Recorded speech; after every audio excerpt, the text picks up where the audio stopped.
Bumpkin Hill. So today we're going to be making cottages, little felt ornaments like these, little thatched cottages. So I don't know if you remember as a child drawing houses with a little door in the middle and a window either side and imagining living there. Well, this is where my designs came from. I've always dreamt of living in a little thatched cottage with a rose over the doorway. So if you're the same, you might enjoy making these. The patterns for both of them are in my Etsy shop, and I'll put all the details in my profile below in the description. And if you enjoy crafting together with me, then do like this video and subscribe to my channel for lots more embroidery tutorials and crafty goodness. So let's get going.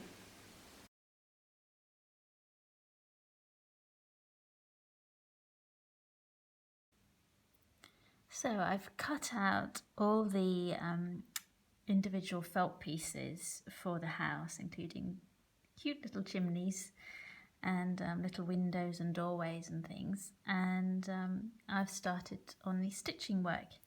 And the first thing I'm doing is adding a decorative top to the thatched roof, and it's a little scallop design, and I'm just using a very simple running stitch to secure it, and I thought you'd like to see how I do that.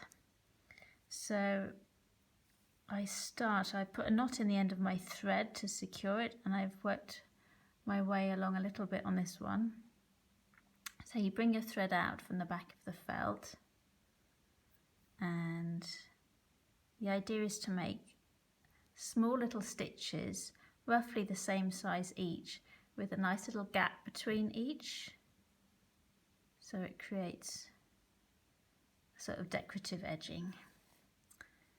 And so you make your little stitch, leave a little gap, bring your needle out and go back in again. So for the next stage we're going to place the windows in the right place. This is the front of the cottage, and you want to get your pins ready. And first of all you want to temporarily place the thatched roof, and you want to, quite handy if you have a ruler, and you see on the pattern that you've got a angle on either side. That's going to be going underneath the roof. So get your ruler roughly in line with before it goes off at an angle, and then you want to be placing the top of the curves of the roof roughly on the same line as the ruler so that it overlaps. Hold that down, take your ruler away, and then just pop a little pin in the right, just to hold it down, because you're going to be taking the roof off in a moment. It's just so that you get your windows in the right place. Now you've got your little window cut out of felt, and you want to place them underneath the roof. One of these lovely quirky old cottages that has the thatch coming down over the windows, and you want to pop the windows underneath the roof so that the base is roughly in line with the bottom of the roof here, as you can see, and then do the same on the other one.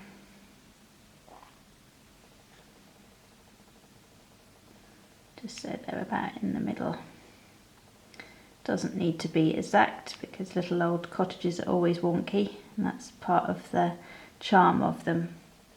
So that's for those windows, and then you can just pin them in place so they don't move. Move that one along a little bit and pop a pin in, and then you can take the roof off and you've got your windows in the right place, and you can just stitch them on using a nice easy running stitch. So I've now stitched all the windows on, and I've used a little running stitch around the edges, and then I've done a straight stitch over the top to give that cute little cottage effect. So all the windows are on. I popped the door on in the centre, again with the running stitch around the edge, and then I added this little flower pot with a little plant like a box ball behind it. I just popped the pot a little bit above it so it looks like the plant is really sitting inside it. And then I don't really think any cottage is a cottage without having a lovely climbing plant over the door. So I've stitched one here. It's like a little rose, or they could be little berries in the winter. It's up to your imagination. So the next stage is to start attaching the roof on the front and the back piece before we start sewing it all closed, and we're nearly finished. So to attach the roof on the front, you want to have the top of the curved part of the roof in line with this bottom section before it goes up at an angle. So again, you can make life easy for yourself. Use a ruler or just do it by eye, and then pop that on there, hold it down, take the ruler away, and make sure it's nice and central, and then just pop a little pin in. And then what you're going to do is use a running stitch again and simply go around this lower section.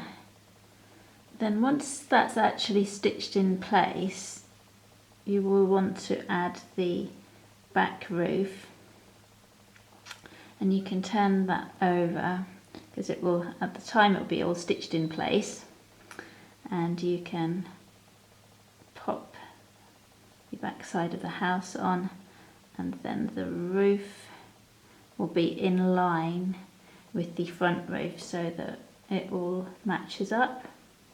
And simply again put a little pin in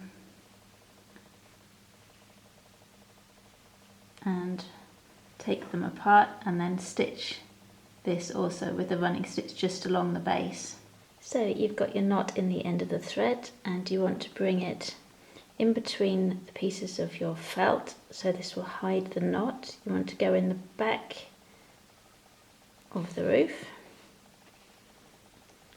tuck the thread away so it's nicely hidden,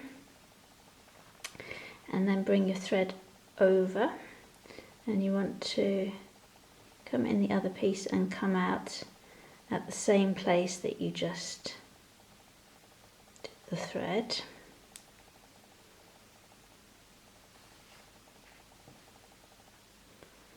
Now this can seem fiddly at first, but you want to bring your needle from right to left. There we go. And you want to go again, keep your stitches generally evenly spaced as you go along the edge. So you go in the front to the back.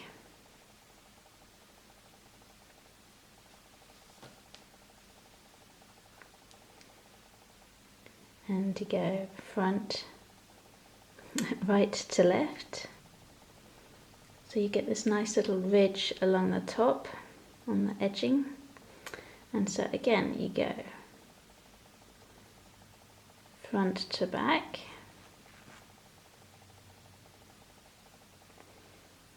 This is the kind of stitch I remember when I was learning. I'll tell you that in a minute. I'll just finish this one. Right to left through the loop. There. But I remember when I was a child and learning this stitch from my grandmother, and I remember thinking, gosh, that seems so complicated when I saw her doing it. But once I started trying it myself, I realised it's actually not as complicated as it looks when you see someone else doing it. So don't give up on it.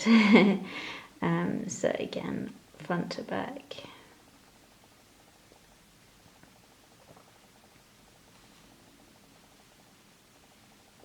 And then you got this little loop, and you just pop your needle through it, right to left. There. And you work your way all the way around. Now when you get to the chimneys and the ribbon, you'll want to do just a few little straight stitches when you get to that part, because otherwise it's too tricky to do the blanket stitch over them. So just do a few little straight across stitches when you get to that bit, and then just carry on with blanket stitch for all the open parts. So you'll want to do, once you've finished the roof, you'll want to do the same with white thread for the rest of the cottage, but remember to leave a gap, but I shall show you how to do that. So I've now stitched blanket stitch all the way around to about here, and this is why you want to make sure that you use enough thread. So I haven't finished the thread off, I've just left it here until I've finished filling it. I've got this lovely polyfill which I use for my toy making and when I make teddy bears. You can easily get it from a craft shop, and you're going to just slightly fill it so that it's got a nice padded effect. You can see how much I filled this one up, which is one of my other patterns.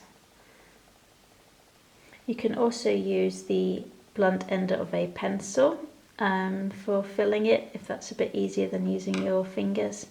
And then once you've finished that, you can just seal up the final piece with this thread and blanket stitch.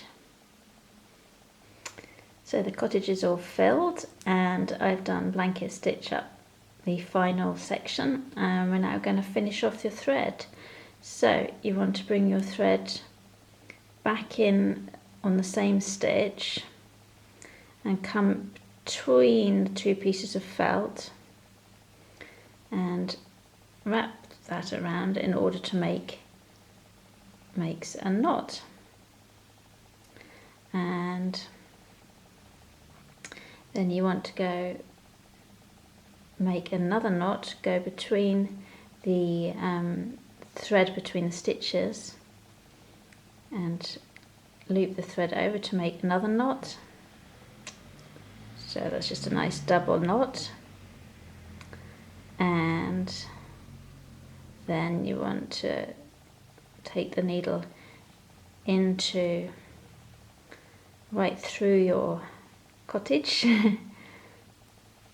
and pull it through. So that way you've got, can't see anything on the end, and you just pull that through and then cut that thread off and you're finished.